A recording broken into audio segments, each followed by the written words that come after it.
Excellence, Monsieur le Président de la République, merci de nous recevoir à l'orée de ce nouveau mandat. Equinox Télévision s'honore de ce rendez-vous.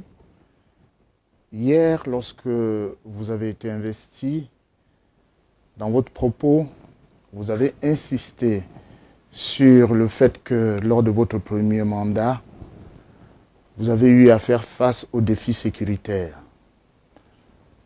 Les élections dont vous avez été le vainqueur se sont déroulées dans les conditions que nous ne rappellerons pas ici, mais qui interpellent également le défi sécuritaire.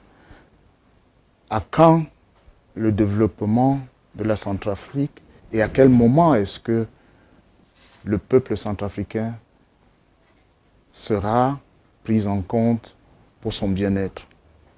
Si tant est si bien vrai que vous avez encore redit que ce mandat s'ouvre avec un nouveau défi sécuritaire. Je vous remercie pour l'opportunité que vous me donnez juste au lendemain de prestation de serment. Et donc, pour répondre à votre question, je voudrais profiter de ce micro pour encore témoigner ma reconnaissance au peuple centrafricain qui m'a renouvelé encore leur confiance pour ce second mandat. Après celui qui vient de s'achever depuis hier, je suis fier de cette confiance renouvelée. Et comme je l'ai dit hier, je vais m'engager à travailler pour le bien-être de cette population qui m'a encore fait confiance. Quand j'avais pris mes fonctions en 2016, c'était la question sécuritaire qui était le grand défi. Et ça demeure encore d'ailleurs. Nous y avons travaillé pour régler le problème de sécurité. Comme vous l'avez dit, sans la sécurité, évidemment, il est difficile de parler. Mais parfois, ces deux thématiques vont de pair. On peut travailler sur le développement pour régler le problème de la sécurité, comme on peut régler le problème de sécurité pour justement promouvoir le développement.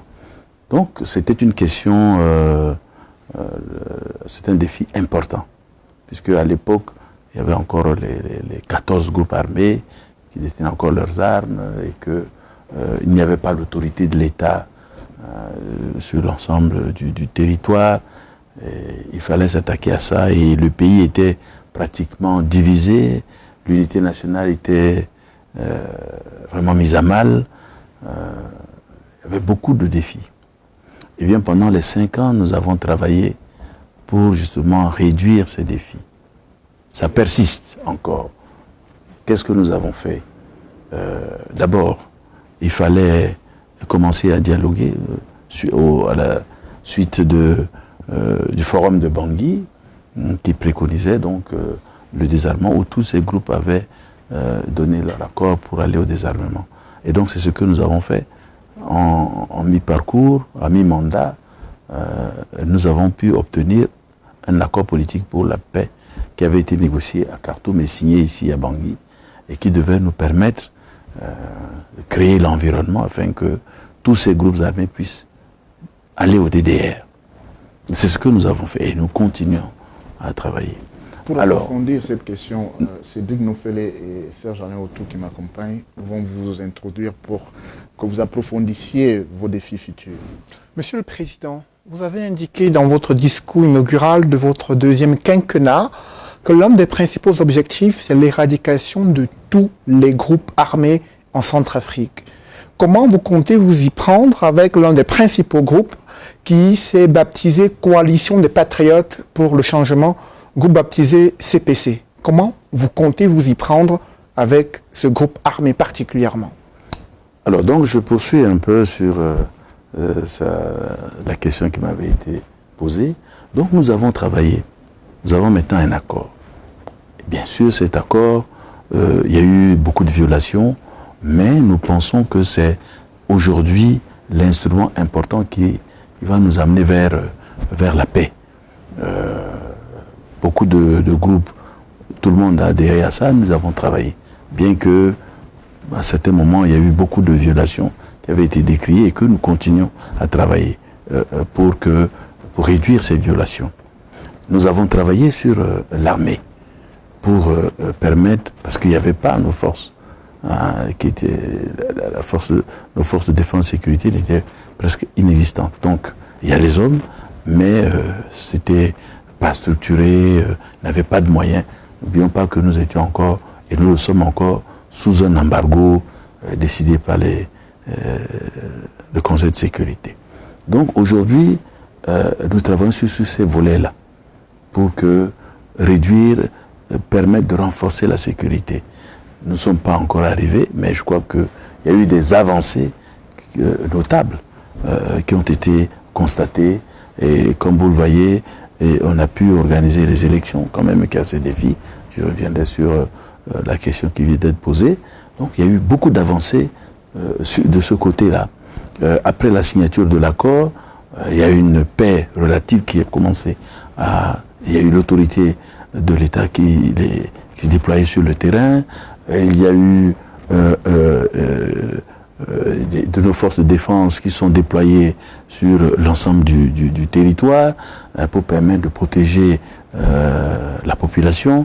Donc il y a autant de faits, autant d'éléments qui, aujourd'hui, on peut dire qu'il y a eu des avancées.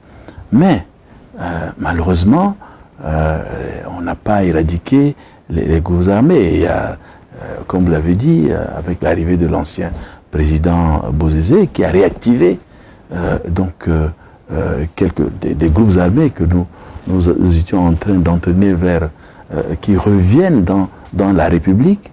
On était en train de travailler et voilà qu'il est revenu et les ramener vers une voie, la voie de violence, de la déstabilisation de l'État. Et donc ça, c'est un nouveau défi encore qu'il faudrait y travailler.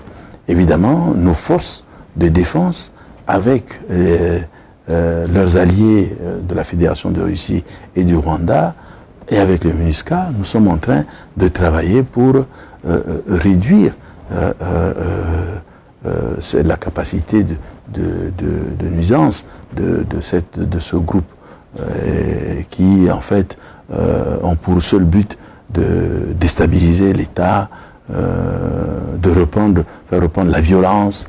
Et vous avez vu que pendant les élections du 27 décembre, eh bien, c'est cette coalition qui a empêché les Centrafricains d'aller voter. Et malgré cela, certains ont bravé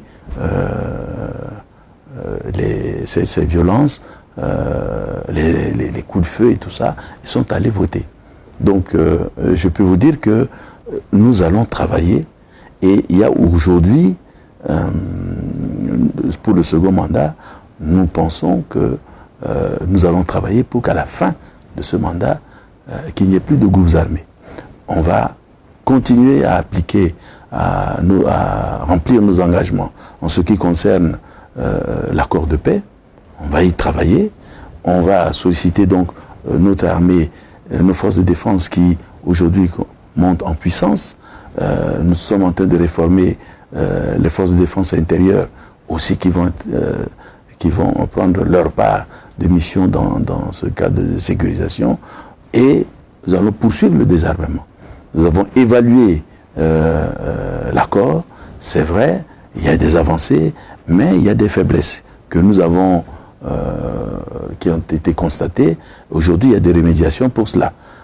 Et donc, fort de ça, je crois que nous sommes dans la droite ligne pour qu'on puisse vraiment désarmer et que nos compatriotes des forces armées, des groupes armés, puissent aller, en remplissant leurs engagements, aller au désarmement, pratiquement à la dissolution des groupes armés.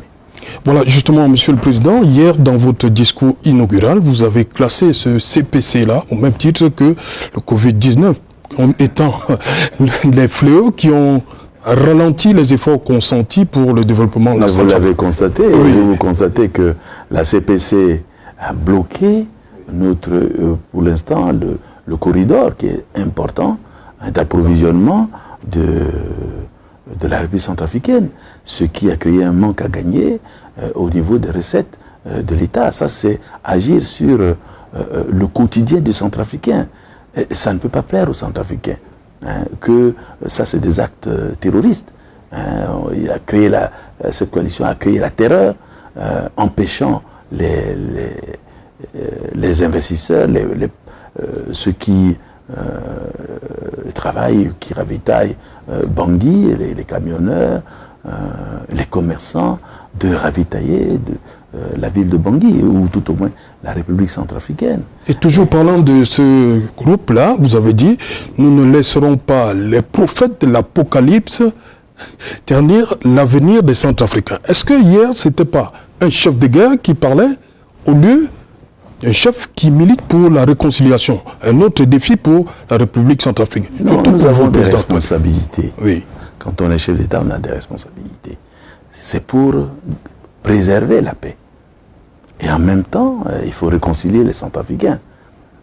Vous voyez, nous devions protéger nos populations.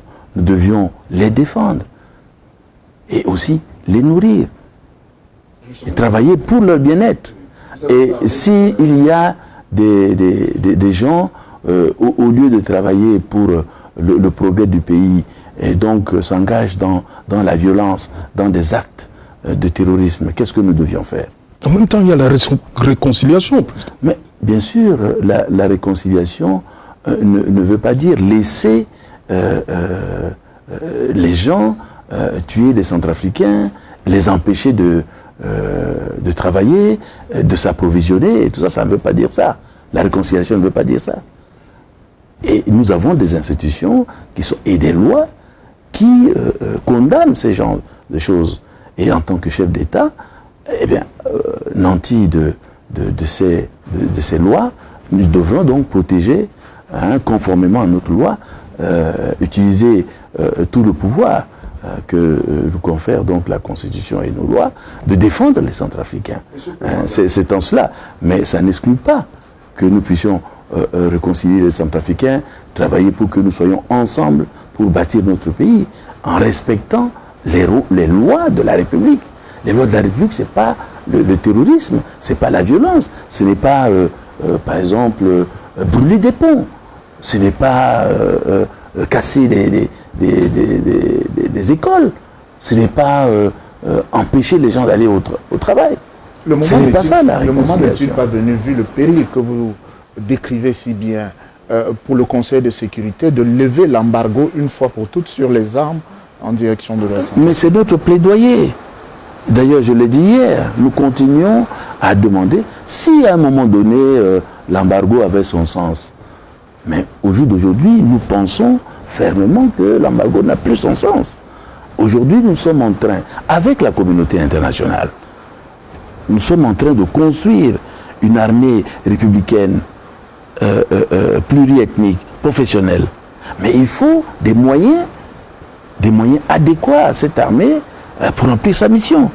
Est-ce que la Russie, qui est membre permanent du Conseil de sécurité, vous soutient dans cet état? On a vu hier lors de votre investiture pratiquement une stand innovation dès que l'ambassadeur de Russie a été présenté. Est-ce que la Russie qui vous soutient dans cette lutte continue de vous soutenir au sein du Conseil de sécurité? Bien sûr. Mais nous faisons ce plaidoyer. Bien sûr. Il y a bien d'autres pays amis qui continuent de nous soutenir pour la levée totale de l'embargo. Mais vous savez, les décisions du Conseil de sécurité, nous devions faire le plaidoyer pour que vraiment, globalement, qu'on puisse savoir que le moment est venu de lever cet embargo qui pénalise nos forces de défense et de sécurité. Parce que de l'autre côté, les groupes armés continuent de s'armer, parce que nous ne fabriquons pas d'armes en Centrafrique, où est-ce qu'ils trouvent ces armes-là? Donc ils continuent la CPC, où est-ce qu'elle trouve ces armes-là? Mais c'est des armes sophistiquées, c'est des armes de gros calibre. Et nos forces n'ont pas cette possibilité de s'armer. Nous n'avons pas la possibilité de leur donner les moyens Alors, et nous ne comprenons pas non plus, puisque c'est une armée républicaine. Si je disais tantôt que si c'était justifié cet embargo en ce temps-là, mais maintenant, il faut que nos forces de défense doivent avoir les moyens pour, en tout cas, réaliser la violence légitime pour protéger la population. Il faut que cette armée ait les moyens. Monsieur le Président, dans votre discours, vous avez reproché aux hommes politiques centrafricains d'être en intelligence avec des groupes armés pour terroriser les populations. Avez-vous identifié ces hommes politiques et quelles sont les preuves que vous avez de leur collusion avec ces groupes armés? Il y a, sans faire obstruction à la justice, mais il y a une enquête qui est en cours. Donc je ne veux pas aller sur ce terrain, mais je pense qu'il y a collusion. Est-ce que vous avez les preuves de cette collusion entre les hommes politiques et les groupes armés? Il y a une enquête aujourd'hui en cours. Donc la justice va faire son travail. Quels sont les 3 chantiers essentiels en termes de développement que vous envisagez dans ce nouveau quinquennat qui commence? Mais vous savez que la République centrafricaine est un pays fragile avec beaucoup de défis. Nous avons par exemple dans le domaine de l'énergie, vous voyez ici on a beaucoup de délestage, ce qui empêche des entreprises de transformation de se parce qu'il n'y a pas assez d'énergie. Donc voilà un grand chantier. Nous avons aujourd'hui des problèmes de route. Nous sommes un pays enclavé. Enclavement extérieur et enclavement intérieur, parce qu'il faudrait que nos populations puissent circuler librement. Donc il faut des voies routières bien appropriées, ou des pistes aussi. Nous devions travailler sur ça. Et bien vous voyez avec Covid, l'arrière-pays, je vous disais tantôt que ces groupes détruisaient donc les infrastructures même sanitaires. Donc il faut reconstruire les dispensaires, les hôpitaux et tout ça, et même les écoles. D'où un besoin crucial d'argent, d'apport bien financier. sûr, et c'est pour ça que... Quel est l'appel que vous lancez à la communauté internationale et aux Mais nous investisseurs? continuons, par exemple, pendant les 5 ans, nous avons travaillé beaucoup, disons, avec certaines institutions. La communauté internationale nous a appuyés fortement. Nous devions continuer à travailler dans ce sens-là. Mais aussi, il y a des efforts internes qu'il faut réaliser. Nous sommes en train de faire des réformes pour la mobilisation des ressources internes afin de financer aussi. Mais nous demandons, vu que nous n'avons pas encore atteint le niveau, la mobilisation à un certain niveau pour financer un certain nombre de projets, nous sommes toujours en pourparlers avec la communauté internationale, avec un certain nombre de partenaires techniques et financiers pour nous appuyer sur un certain nombre de projets. Donc, comme vous le dites, nous sommes un pays fragile et nous sollicitons toujours le soutien de nos partenaires, de nos amis sur beaucoup Nous avons mis en place, élaboré un plan que nous appelons RCPCA pour le relèvement et la réconciliation centrafrique qui continue, où il y a beaucoup de projets et tous les partenaires sont mobilisés à travers ce programme. Nous sommes en programme avec le Fonds monétaire international, nous travaillons avec la Banque mondiale sur beaucoup de projets, avec la BAD aussi sur un certain nombre de projets, mais nous estimons que depuis très longtemps, la République centrafricaine n'a pas réussi à mobiliser suffisamment de ressources pour son développement. Il est temps aujourd'hui, donc nous devions créer les conditions pour que les partenaires nous appuient sur des programmes précis pour le bien du peuple centrafricain. Parmi les efforts à faire pour améliorer le climat des affaires, il y a la question de la corruption et des détournements des deniers publics. Quelle stratégie comptez-vous mettre en place pour faire face à ces fléaux? Je l'ai annoncé hier. C'est l'un des défis majeurs et nous devions lutter, c'est-à-dire pour améliorer le climat des affaires, nous devions lutter sur certaines mauvaises pratiques. Et là, il faut des éléments. Par exemple, nous avons parlé de nos institutions de contrôle, les grands corps de contrôle, notamment l'inspection générale d'État et l'inspection générale des finances qui seront activés et nous allons leur donner les moyens et nous allons aussi les protéger. Nous avons créé aussi une institution qui est la haute, c'est-à-dire l'autorité de la bonne gouvernance. Donc, ce sont aussi des instruments que nous allons utiliser et nous allons activer aussi la justice à travers un certain nombre de lois qui vont pénaliser, donc qui vont sanctionner ces faits qui nuisent donc au développement de la République centrafricaine. Donc autant de mesures qui vont permettre de lutter contre ces mauvaises manières de servir, notamment la corruption et les détournements de deniers publics. Nous allons sévir dans ce sens-là pour que ceux qui veulent aller dans ce sens-là soient dissuadés pour le faire et servir correctement leur pays. Et il y a aussi des mesures incitatives que nous allons prendre. Par exemple, en améliorant la charte des investissements pour permettre aux partenaires nous allons sécuriser à travers une sécurité juridique des investissements. On va créer vraiment un environnement pour permettre justement aux partenaires de venir investir. Parce que lorsqu'on a les partenaires investissent dans le pays, eh bien ça nous donne, ça élargit donc nos assiettes fiscales, ça permet d'avoir des impôts, des taxes pour les investissements que nous voulons faire dans l'intérêt de nos populations. Ok. Monsieur le Président, ça c'est l'un des axes. Vous avez dit que votre deuxième mandat est placé sous le signe de la transformation de la République centrafricaine. Là, on a parlé de la construction d'une économie plus ouverte à la concurrence. Les deux autres axes, vous l'avez dit hier, un des axes c'est œuvrer pour une société plus inclusive et le troisième axe c'est améliorer les capacités des populations.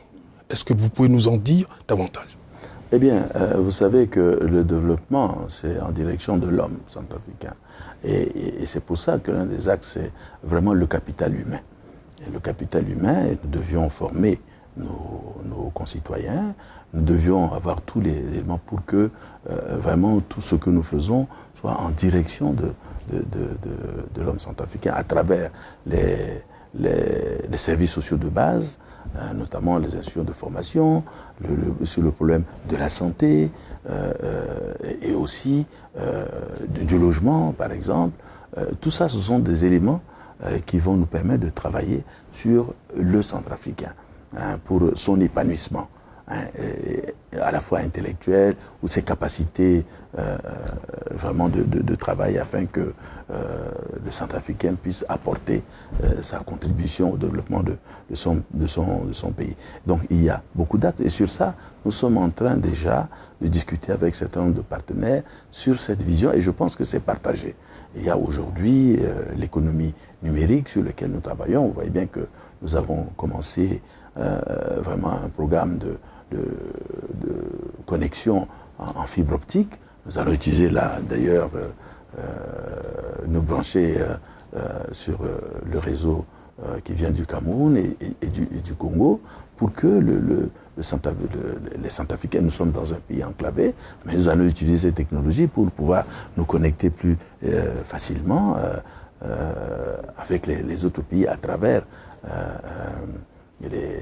la fibre optique qui va nous donner haut débit en termes d'Internet pour permettre de régler un certain nombre de problèmes, des handicaps liés à notre enclavement. Il y a bien d'autres questions que nous allons pour travailler sur le capital humain.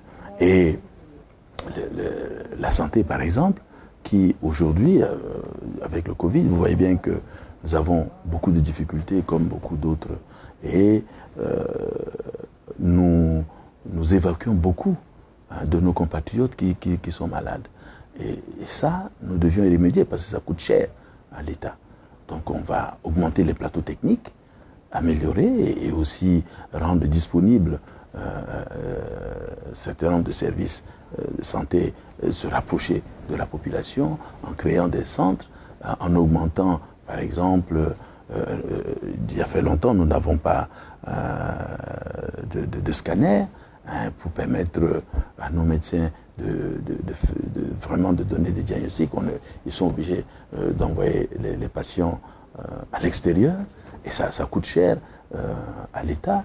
Nous allons y travailler. Nous avons ouvert maintenant des hôpitaux. Il y a des hôpitaux qui sont en construction, notamment dans le 7e arrondissement. Ce programme va se développer bientôt. Et sur PK 22, sur la route de Damara, où un hôpital qui est dédié aux grandes endémies comme le Covid-19 est en construction. Et bien d'autres programmes encore. Donc autant de chantiers que nous avons ouverts dans le premier mandat qui seront poursuivis et qui auront pour axe véritablement le développement du Centrafricain. Mais c'est fort de ça que les Centrafricains m'ont encore donné leur confiance pour poursuivre ces projets. Et vous le ferez dans l'intervalle de 5 années parce que dans votre serment, vous avez indiqué qu'il vous était interdit de modifier le terme prévu par la Constitution et Madame le Président du Conseil de la Cour constitutionnelle vous a également appuyé là-dessus dans son adresse en indiquant que la loi, rien que la loi, devait être le socle de votre gouvernance. Nous travaillons, nous voudrons que la République centrafricaine soit un État de droit, c'est-à-dire respectant les lois et la Constitution. Nous allons travailler dans ce sens-là. Et c'est ce que nous sommes en train de faire. Nous avons mis en place toutes les institutions conformément à la loi. Nos institutions aujourd'hui travaillent en toute indépendance, telle que la Cour l'a reconnu. Hier, Madame le Président de la Cour l'a reconnu, que même il y a eu des décisions de la Cour qui étaient... Mais nous avons respecté ces décisions pour laisser donc les institutions de la République fonctionner en toute harmonie, conformément à la Constitution. Donc aujourd'hui, notre vœu, dans les 5 ans, que les Centrafricains nous ont encore donné confiance, nous allons travailler et la République ne finit pas. Nous devions pendant cette période-là faire ce qui est possible de le faire pour permettre à ceux qui viendront après d'avoir un pays stable et qui a déjà une fondation bien faite de poursuivre. La République n'est pas née, la République centrafricaine, c'est depuis des années 60. Maintenant, on doit construire. Chaque génération doit pouvoir faire ce qu'elle doit être en même de faire. Mais nous sommes un État de droit. Nous avons la volonté de faire en sorte, parce que nous pensons que c'est la seule voie qui peut nous amener vers le développement. Monsieur le Président, vous avez annoncé des consultations nationales en vue d'un débat républicain pour décrisper le climat sociopolitique en Centrafrique. Qu'est-ce que vous attendez à travers ces consultations? Quelles sont les personnalités avec lesquelles vous souhaitez discuter et qu'espérez-vous au terme de ce débat? Peut-être pour compléter, on a vu des anciens chefs d'État dans la salle, Mme Catherine Samba Panza, M. Gendé, oui, Michel Doutodia. C'est notre pays en partage. Et ceux qui n'étaient pas là, Nissé Douleguele par exemple? Non, chacun a fait son choix, c'est libre. Ce n'est pas obligatoire que les gens... Mais pour moi, en tant que président de la République, je dois tout faire pour réconcilier les Centrafricains. Et que chacun... Et je ne dis pas qu'on doit penser de la même manière. Non, c'est loin de moi, mais la Constitution le dit bien. Il y a une opposition qui a sa place et que je veux absolument, je souhaite travailler pour que cette opposition prenne vraiment sa part dans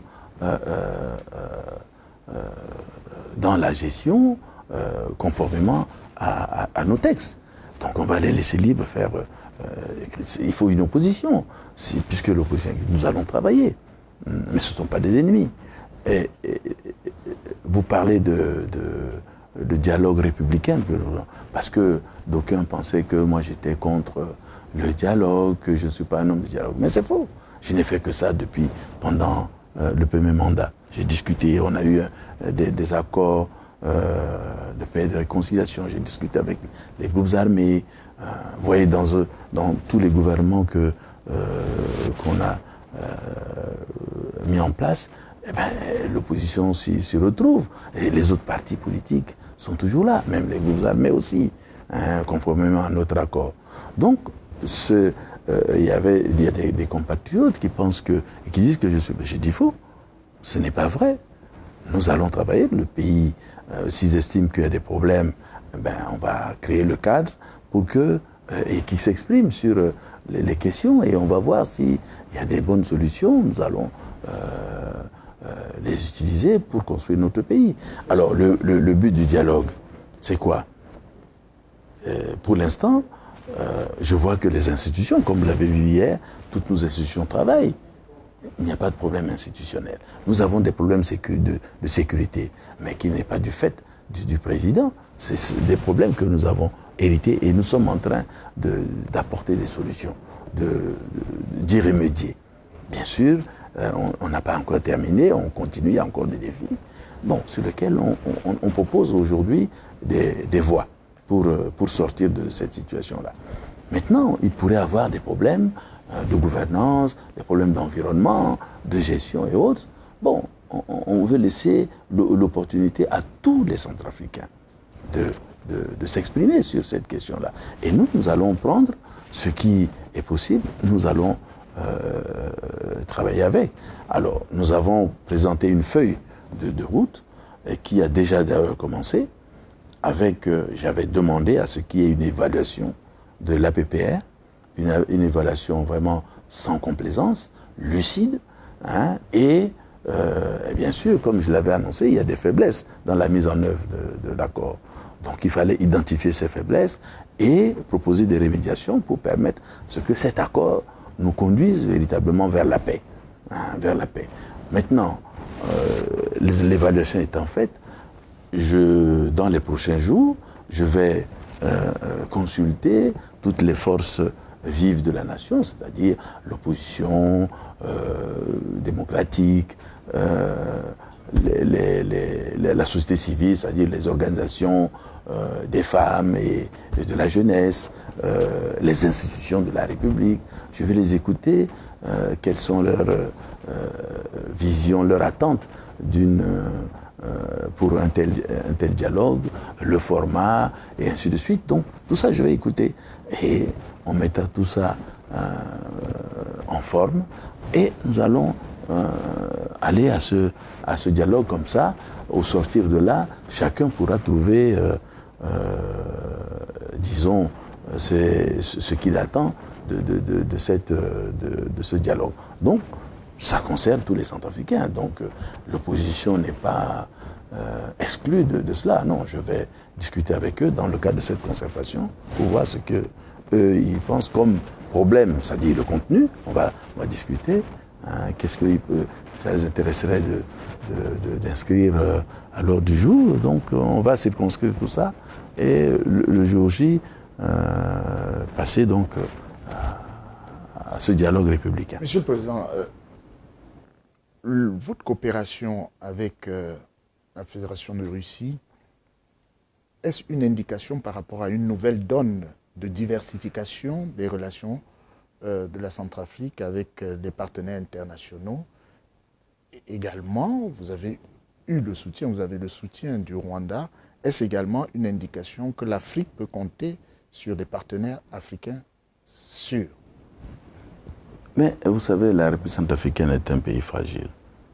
qui a besoin de soutien de tous ses amis et de tous ceux qui souhaitent l'aider à sortir de cette situation. Et c'est dans ce sens que nous travaillons avec tout le monde, personne n'exclut, bien au contraire.